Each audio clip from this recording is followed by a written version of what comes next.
They want to see more represented upon the stage spectacle of foreign climes. You know, like Inkle and Yarrico, that opera we did, which is the love affair between an honest English sailor and a native natural maiden of the Americas.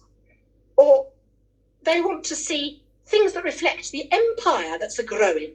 I mean, in the last 18th century, Mr. Thomas Arne wrote quite truly, "Rule Britannia, Britannia rules the waves." And in this new 19th century, our empire is continuing to expand. And they wish to see things with titles such as Illusion, The Trances of Nur Jahad. It's a long way. Oh, I tell you what I also like, of course, is all the patriotic stuff, you know, like the apotheosis of Albion being a hymn, Nelson. It's all just a very long way from the little tumbling troop that we started out as. It's a long way from Sadler's Wells. Are you comfortable in your accommodations, Tom? Because, you know, I always build a house next to each of my theatres so that when the company's in residence, they have somewhere to stay. And when we move on, I rent out the house, and thus my income is assured. I've got you to thank as well for some other financial advice. Do you recall when we was making so much money that even though I was giving it away to the hospital and other charities, we could not store it all? And you advised me to put it into stocks and shares. Thank you for that. Yes. How long is it you've been with us now? It must be about 20 years, isn't it? Didn't you join us around the time of the Revolution in France? About 1789, I think you did. You come to us, I remember, for 4 days a week singing and acting. 3 times a month you were going to do scenery painting. But then, of course, as the son of the great Charles Dibdin, of whom it was said, one song by Dibdin recruits 10 Jolly Jack Tars to our Navy, how could we not ask you to write songs as well? And you've been doing, what is it, one a fortnight? For every fortnight you've been with us? My favourite's the Merry Hop Pickers. Thank you for that too, Mr. Dibdin. Oh, can you pass my thanks on as well to your brother, Charles Jr.? It's very handy, him being the manager of Sadler's Wells now. Tell him particularly thank you for effecting that introduction to the great clown, Signor Joseph Grimaldi. Do you remember when he played with us those 2 nights in Maidstone? We made more money just in those 2 nights than we'd made the whole previous 6 months. And then do you recall, we was at the house in Maidstone and we gave him a great good dinner that night, and he was having such a good time. We plied him with drink as well, and you know, I'm never one to miss an opportunity. He was trying to say, oh, I wish I could stay, and I said, oh, but Mr. Grimaldi, if you were enjoying your time with us, it is an easy thing to extend your run. And as soon as he said yes, I got up, left the dinner table, went and knocked up the printer, and the posters were still wet when we arrived in Canterbury the next day. Indeed, by the time Mr. Grimaldi arrived in the evening in his elegant coach to give his performance, he'd already sold the house out for us. Oh, and speaking of great men of the theatre, have you heard the latest about Mr. Edmund Kean? Yes, you remember him. He was only a stripling boy of 17 when he worked for us for a year, wasn't he? Well, he's made a great success in playing the title role in the Scottish play in London. Yes. So much so that they are saying he will be remembered after his death. Now, that will come as a big shock to Boney Long, our stage manager, because I don't know if you recall, but Boney never rated Mr. Kean when he was with us in that year. And Kean puts it about that Boney Long don't like short actors, and that's why he gave him so few parts. I don't know, it might be right, but it hasn't done Mr. Kean any harm, has it? Lauded till death. Even my son-in-law, William Doughton, oh, terrible disappointment that he's been to my girl Sally in their marriage, and most unreliable. Even he has made a splash upon the London stage and is likely to be garlanded much more than I after his death. Of course, booking the great names doesn't always come easy. Do you remember how upset and annoyed our patrons in Canterbury were when we booked Mrs. Dorothea Jordan? I had to raise the prices because her fee was so great. And I am well aware, because they paid it anyway, more fool them, but I am well aware they all came on account of the scandal attached to her, that she was a mistress to one of the king's sons, the Duke of Clarence, as much as for her talent. But caveat emptor, buyer beware. If we women are canny enough to trade on our infamy, then who is to stop us? For myself, I prefer to wear my widow's weeds in public. Indeed so, even if they're a bit snuffy sometimes. I think it is important, in public at least, to be protective of one's virtue. How I choose to live my life in private is my own affair. I think that's what drew me to Mr. Richard Cumberland, actually. That was ever his theme, you know. Protection of virtue. Our association lasted 20 years, you know. And yet in all that time, great playwright he was, and an even greater friend, he never once wrote about me by name. I suppose it would have tainted both of us to acknowledge the association. After all, we ladies of the theatre are viewed in my mind as being on the same level as those ladies of the night who ply the oldest profession. So I suppose discretion was the better part of valour in Mr. Cumberland's case. He was ever a great support in times of need. I mourn his loss. I miss him still. I tell you what, Mr. Dibdin, you've got me now in a confiding frame of mind. I will tell you one last thing. Or is it not true that our histories are most often composed just as much of that which is missing as of that which is recorded? Here's a thing, Mr. Dibdin. Some have often wondered how a little touring company like ours went from living hand to mouth to being able to afford to build a great chain of theatres across the southeast. Well, I shall tell you. Obviously, it's been a long journey and not without the help and support of particular friends. But I can pin it all, our change of fortunes, on one vital moment. It was 3 years after Mr. Baker died, and myself and Moll and Mother and the children on the donkeys, we were still a-strolling, and we went with our puppets down to Gosport in Hampshire, you know, near Portsmouth. Now, we were a great success with the sailors, don't get me wrong, and we cleared a great deal of money that week. But I'm not saying there wasn't a sailor there who entrusted his fortune to my keeping and then didn't return from sea. I'm not saying I took the king's shilling and made sure that the press gangs of the Navy knew every time a young inebriated man was coming out of my theatre, who would awake to find himself the next day already on a ship that was already bound abroad and himself in the Navy. I am not saying further that I wish to draw your attention to the fact that every place that we have played has easy access to little coves and inlets where goods may be smuggled.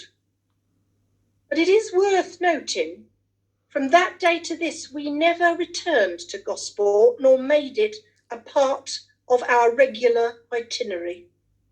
And one sometimes has to ask why. I'm just saying, these are options that are open to a widowed single mother who must make her way in the world. But still, our time is running short. I see our candle is almost out. I think I must sell some tickets now, so if you'd step aside, Mr. Dibdin. Oh, one last thing, Dibdin. I want you to pen something for my headstone, and I'll give you a hint. Something about, you know, if industry and hard work are equivalent to moral worth, I must be, by Jove, a bleeding saint. Something about that, you know. Anyway, step aside. I see there's somebody there. Oh, Lesby Avenue, right, what will it be? Pit or gallery? Gallery, pit or box? Gallery? That's 2 shillings, please. Pass on, Tom Fool.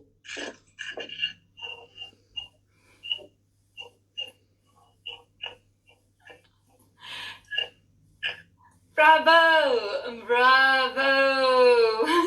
This is Sarah Baker, Governess General of Kentish Theatre.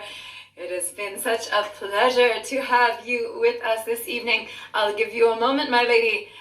Refresh your libation as I explain to our wonderful, wonderful Paper Hat family how they now have the opportunity to ask questions of Mrs. Sarah Baker. Once in a lifetime experience. We have watched this theatrical empire grow in some of the most sordid and also some of the most questionably ethical ways. However, she has succeeded in making a name for herself, if not now for us, then perhaps in her own day. So let's find out a little bit more about her. Now, ladies and gentlemen, you can ask questions of Mrs. Sarah Baker that only Mrs. Sarah Baker would be able to answer. In fact, please do recall that Mrs. Baker is only able to answer questions that pertain to the years of 1816 and beforehand, to when she is birthed at the year 1737. So you have between 1737 and 1816. If you have questions of a more contemporary nature, you are also welcome to ask those, but in a little bit of time we shall introduce Mrs. Baker's alter ego, and she'll be able to address those questions more easily than Mrs. Baker herself. So there are 2 ways, ladies and gents, that we can ask questions on Paper Hat. If you'd like to be seen and heard, there is only one way for you to do that. You can actually raise your hand. That is how Recruits 10. John. Have you, if you'd like, a plus symbol. And if you click on that, there is an option that says to the theatre, to see and be seen. And we're better to see and be seen. Now, as we wait for the questions to come in, I would love to ask Mrs. Baker a couple of questions or a question or so that I have prepared for her this evening.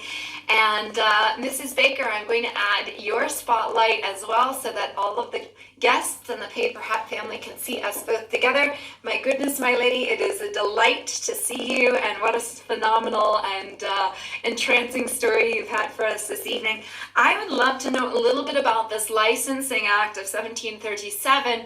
You said it was largely due to satire. Can you speak on the matter of what genre of theater, what genres of theater were largely being produced in England before 1737, before satire made this Licensing Act go into effect, please? Well, it depends how far back you want me to go, my dear. Of course, yes, I mean, before I go, obviously, there were entertainments of the sort at Sadler's Wells in the pleasure gardens, and have always been. There have always been what one may refer to as acts, I suppose. But if you go back as far as, let us think, the very first theatricals that were not just for the king as well. So there, way back, there were these things called court masques, which I believe about 100 years before my birth, in the 1630s and 40s and such, were very popular because they were so extravagant. You may have heard of the name Inigo Jones and such. They were only designed for, you'll have to excuse me a moment. I've just had someone come in. I must get rid of one.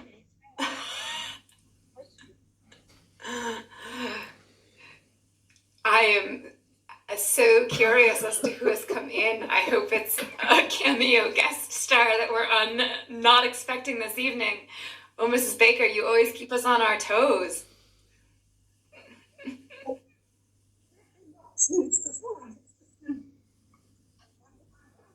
Can't hear you very well. Oh, good. Well, yes, just to let you know, no, this is not going to work. Mrs. Baker, we can hear you perfectly well, so we'll have you resume your. Maybe her cat came in to to share the scene with her and the set with her. Let's not forget, across the pond, it is quite late indeed, so there could be... Yes, I'll tell you what it is. It's ballad sellers. Ballad sellers are coming in, and I've got to get rid of them, because if I don't, we've got lots of ballad sellers. Do you have such a thing in America as well? So they think they're performers, but they walk the streets, are selling their wares, are selling knives, or, whatever it is that they do, they are a call in it. And if they stand outside my theatre, people think they're part of the show, which they are not. Excuse me.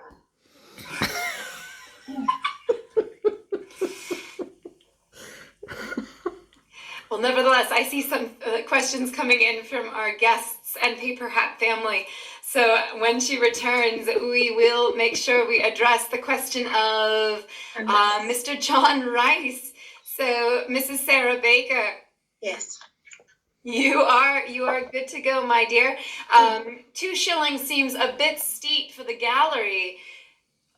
Do we get to sit, or are they sort of like the folks at the Globe, the folks that what they pay a penny and they get to stand, the standlings, or does 2 shillings give you a seat at least? No, you have a seat. You have a seat.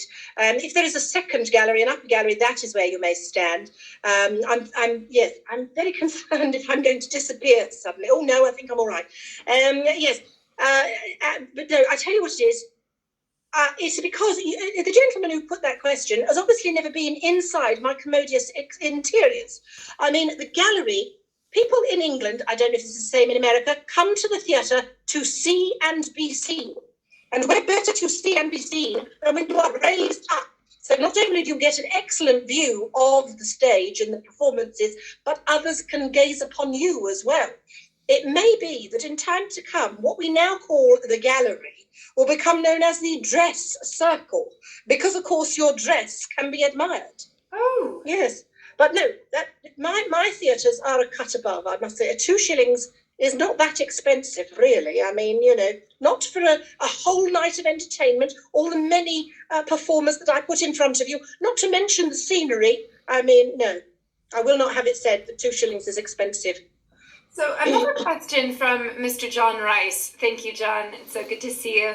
How much do you clear generally financially with a given play? And we'll start with that, and then if you could also tell us a little bit about what scripts do you prefer? What scripts and kinds, perhaps maybe genres or particular writers, do you prefer to produce? Yes. Yes. Well, how much we clear varies hugely from night to night, entirely dependent upon the persons that come in and put their bums on the seats, So that is something I think that will not change through history. No, I try to ensure that my actors have a solid and regular income, regardless of how it averages out. But let me give you an example. When Mr. Joseph Grimaldi, Signor Grimaldi, the great clown, came and played with us, he made £300 in just those 2 nights at Maidstone. That was just his share. And this is a company of, in the region of 20 persons upon the stage. And then, of course, people behind the scenes as well. So, including the musicians, the islands.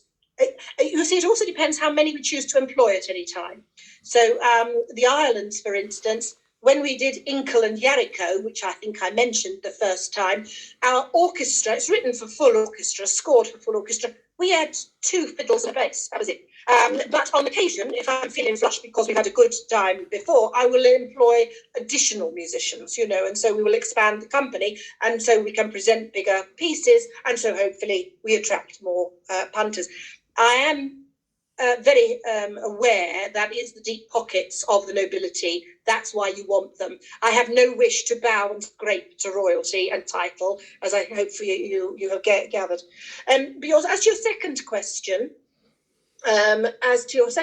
upon which formats of play do I like to do, well, there are some companies like Mr. Hurst, Mr. Glassington, Captain Mates, who will only give you the play, whatever it is, And frankly, that's well enough, if you are a person of literary means. But if you are a common working person, if you are a soldier or a sailor, you don't just want the talking and the high drama. What you need is in between the acts an entr'acte that will be, well, require no intelligent thinking whatsoever. So perhaps a trick with the dog, or a hornpipe blindfold over a box of eggs. Something that just, So our evenings are packed with entertainment, but are a whole variety. I think that's why I've won out over those gentlemen pretty much every time. So those are the pieces I like to do. I tell you what I really like to do. It is the works of Mr. Richard Cumberland, a very particular friend of mine, sadly late, died in 1811. But that gentleman used to write a great deal about nature and how one's natural nature, it's a theme for my entire life, really, how a natural nature, untainted by society, by the Tom, is what is most desired in women and in men. So some of my favourite plays are The Child of Nature, which is sort of based upon The Tempest, with a young girl who's been locked up upon an island by her pa and has never been allowed to see a man. Or The Natural Man, that's another one, The Natural Man. But, and things upon that theme. I like those, because if only we can get back to being our true selves rather than these hoi polloi polluting, ways and manners and affectation, we would be much happier. And that's why I treat the great and the good and the man who sweeps the streets in the same manner. As we should, right? As we should. You never know who you meet.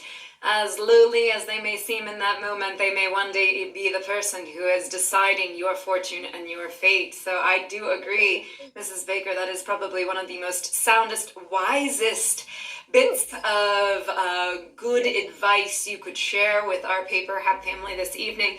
Mr. John Rice thinks that you might do better in Boston. Theater here is finally legal, although it was not for many, many years, and we are craving some good theatricals and some good entertainment.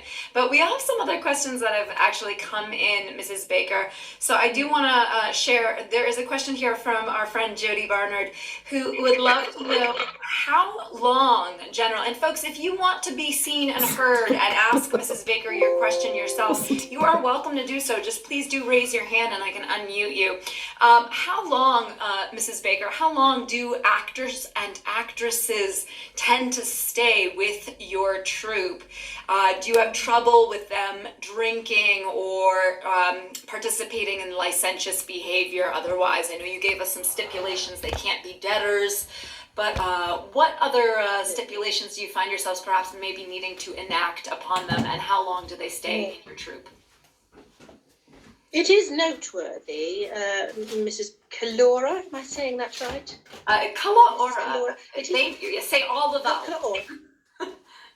Calora. It is, rather Italian. It is noteworthy that many persons in my company have stayed for something like 20 years.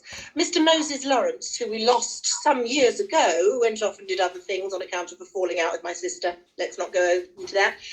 But he returns, and has returned quite recently, in fact. And here we are in the year 1816, and he has been, so you know what actors are like. They will perform in many troupes at many times. They will have a contract for a short while and then move to another one. But my actors return again and again and again.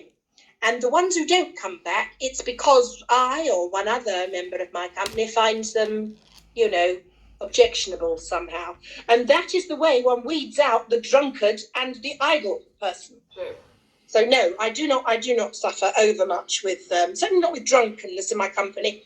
Truth be told, I'm very liberal in that regard. I don't have too much of a problem there. Well, I tell you what I do, though, and you may have also surmised, I am not as moralistic as some, reverend in the church about how one conducts one's love life, shall we say. And of course, that reflects what is happening across England at this time. Do you know, in this Georgian period, one only has to have a marriage happen between two people on the birth of the third child. We don't really insist on it before then. Yes, well, the country people, I can't talk for them as has titles. But yes, it is quite a common thing. So cohabitation and that sort of thing is not something that I find personally objectionable. It's, it's nature. You see, going back to what is natural again. There has been one incident in my entire career where the Rochester Corporation looked unkindly upon my company, and it was on account of licentiousness. They felt there were rather too many ladies of the night hanging about and plying their trade at my theatre. Now, that is because I am more welcoming to those poor creatures than a lot of other places. And I feel that, if they apply in that trade, it's because they need to put food on tables and they've got babes to look after. So I'm not going to tell them to, fling them out where they might be beset upon by some roguish, this is the military towns I'm talking about. You never know what the soldiers and sailors are up to. So I have to walk a fine line between being a guardian of the morals of those who have not been exposed to such things, and the health and well-being of those ladies of the night. I find that I'm sorry, there's another. Oh, pardon me. Having been a part of the theater world since I was 8, I find that the world of theater does travel almost seamlessly between the creatures of the underworld and the creatures of the high society or acceptable spheres of influence.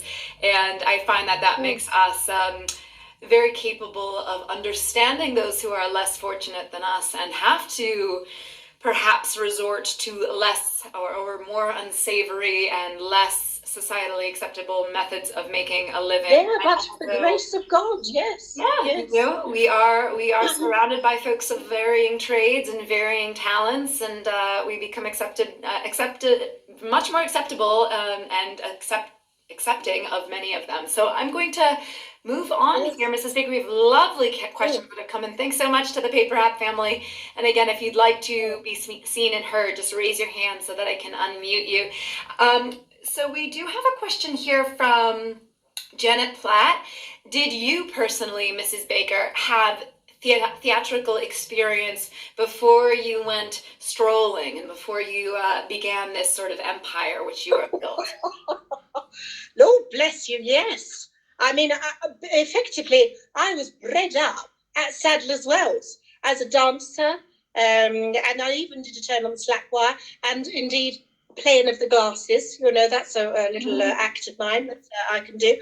I'm not so strong on the singing, but certainly the acting, I know my range and I stick within it. But which you all should do, really. But yes, I will turn my hand to anything. I've beaten the drum when it's been necessary to go and rustle up a crowd. I'm very good at that, actually. And also, I don't stop dancing. I mean, I know I'm an older lady now, but it is noted by many persons how light I still am upon my feet. So when it's called for it, I can still do a minuet, which is very out of fashion now, but I can do it. So yes. We call you my father. I was going to say, I'm so sorry. There is one poster that you may perhaps catch sight of. It's probably somewhere in the theatre, which has the name Mr. Oh, good heavens, Mr. Wakelin.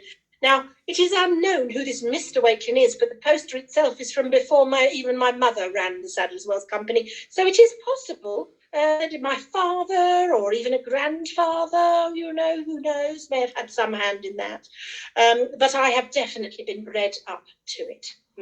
We call you a double threat in the world of performers today, a triple threat being the actor, singer, and dancer. You are of the acting and the dancing strengths, and perhaps slightly lacking on the singing. I feel very much akin to your strengths as well, Mrs. Baker. So I definitely could learn how to do the glasses. Yes, but find another act, my dear. That would be my advice to you. Glasses, it's quite easy to master. It's very interesting that you speak of this, because our dear founding father, Dr. Benjamin Franklin, has created recently an instrument akin to what you know as the playing of the glasses, which he calls the glass harmonica, which is in fact pieces of glass that he has arranged in a sequence to create almost a bit of a piano or a harpsichord of sorts, where they spin using a rotor, a crank, I should say. They spin, and as they spin, he can use his wet fingers and actually play the rims on these glasses as they spin. That's an excellent idea. Excuse me, Dibdin, make a note of this, will you? What's it called? It's a glass harmonica. Glass harmonica. We'll get one of those. Yes, that'll be very useful for our next trip to Canterbury, where they're always looking for new diversions. Yeah? Dr. Franklin will be very proud that his, and of course, Dr. Franklin spent about 20 to 12, I should say, years living in London. So perhaps his time there, maybe already he spread the word about his musical inspirations as well. Mrs. Baker, we have more questions that have come in. I just wanted to say to John, good to see you, John, and I can actually see you. Hello, my dear, how are you?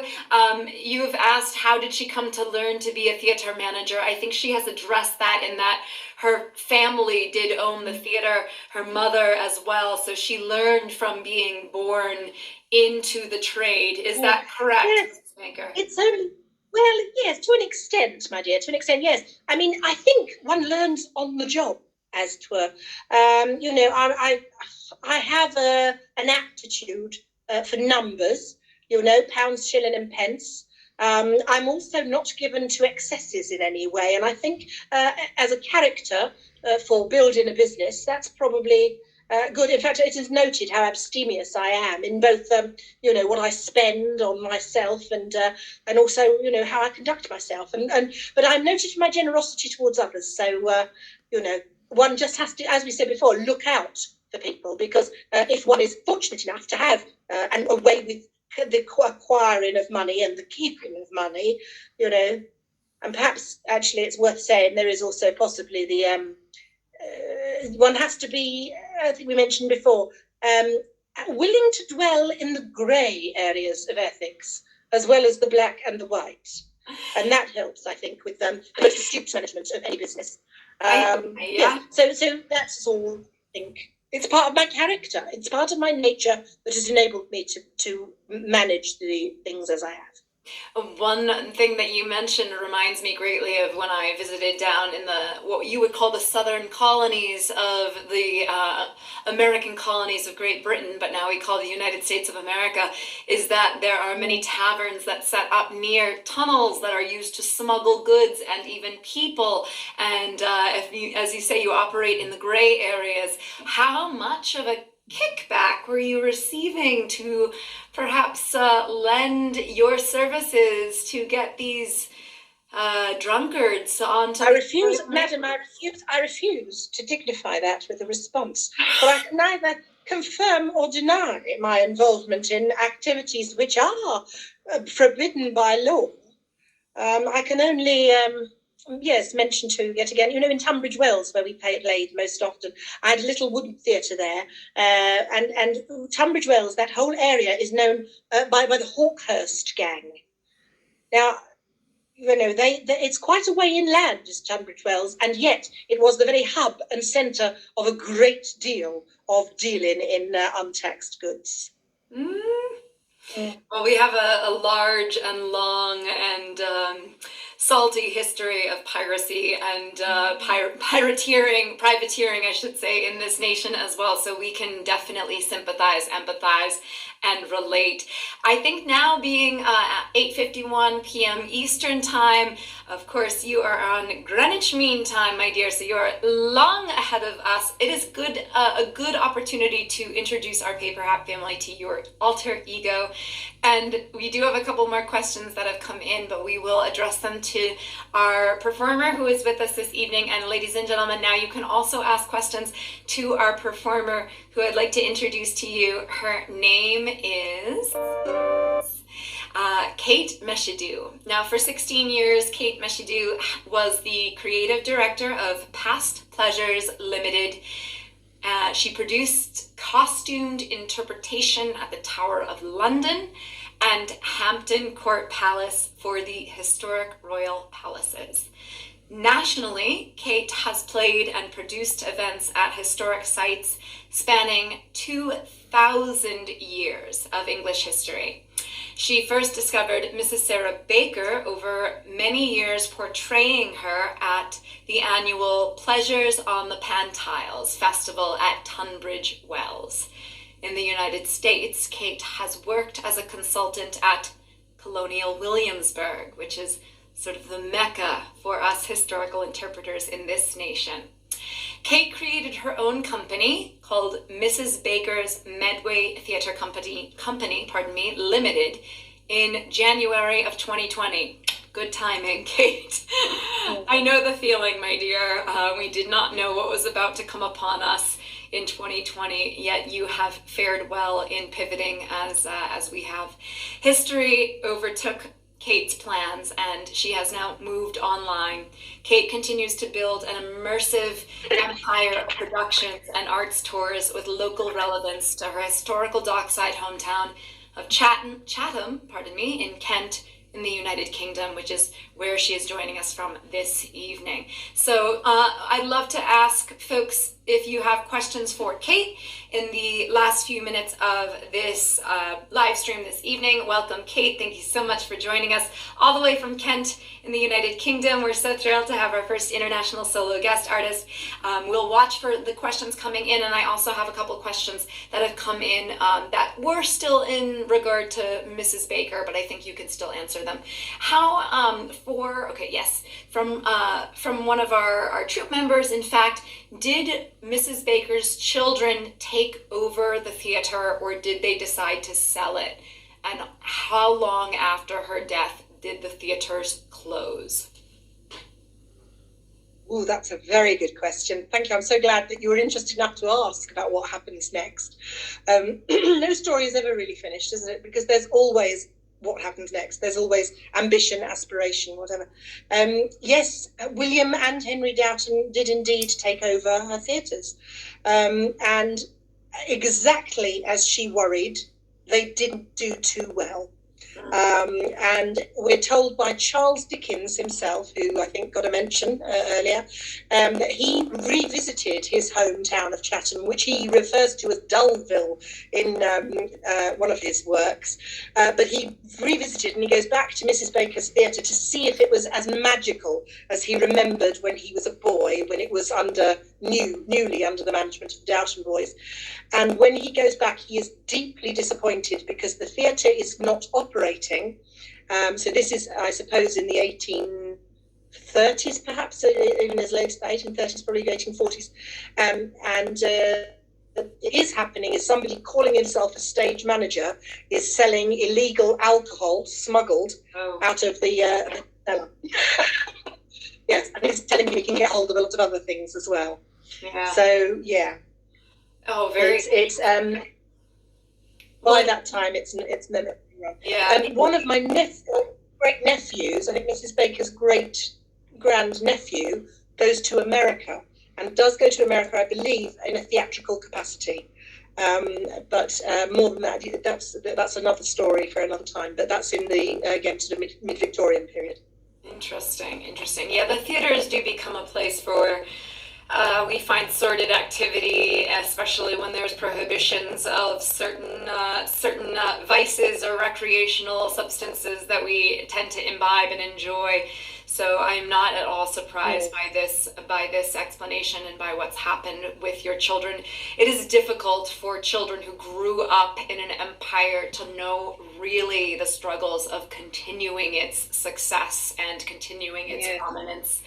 That we definitely see. Well, there was also, I was going to say, there's also mortality plays its part. So William and Henry take them over, but within, I think, a very few years of doing that, Henry Dowton, her grandson, dies. He's only 21 when he dies. So it's the whole burden of running the thing falls onto his brother William, and so that's where it starts to go down. But also the boys would have been struggling under grief as well, because Mrs. Baker dies in 1816, and all the female members of her family who are left, Moll, Anne and Sally, so Moll her sister and Anne and Sally her two children, they all die within 2 years of Mrs. Baker dying.